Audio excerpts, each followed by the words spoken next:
వైద్య ఆరోగ్య రంగానికి ఈ బడ్జెట్లో 19,306 కోట్ల రూపాయలను కేటాయించారు. ప్రతి పౌరుడి ఆరోగ్య సంరక్షణ ధ్యేయంగా కూటమి ప్రభుత్వం సంజీవని పథకాన్ని చేపట్టిందని మంత్రి పయ్యావుల కేశవ్ తెలిపారు.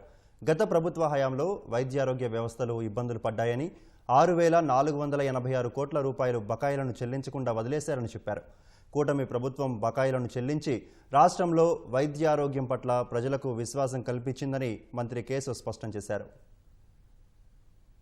ప్రభుత్వ హయాంలో బకాయిలు చెల్లించని కారణంగా ఆరోగ్య వ్యవస్థలు ఇబ్బందులు ఎదుర్కొన్నాయి. దీనితో చాలా కుటుంబాలపై ఆర్థిక భారం మోపబడి ఆర్థికంగా మానసికంగా చాలా బాధపడ్డారు. గత ప్రభుత్వ ఆరోగ్య రంగానికి చెల్లించవలసిన 6,486 కోట్ల రూపాయలు బకాయిలను చెల్లించకుండా వదిలేసింది.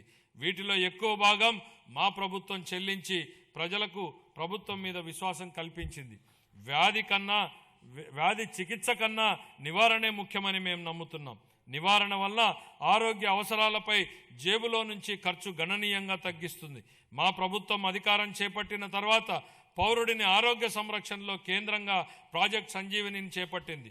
కుప్పంలో సిటిజన్ హెల్త్ స్క్రీనింగ్ పైలట్ కింద 41 రోగ నిర్ధారణ పరీక్షలను కవర్ చేసి 63,867 మంది వ్యక్తులను పరీక్షించింది. 6,300 కంటే ఎక్కువ హైరిస్క్ కేసులను గుర్తించి వాటిని ప్రాజెక్ట్ సంజీవనికి అనుసంధానించింది. 2026-27 సంవత్సరానికి ఆరోగ్య వైద్య మరియు కుటుంబ సంక్షేమ శాఖకు 19,306 కోట్లు కేటాయించాలని నేను ప్రతిపాదిస్తున్నాను.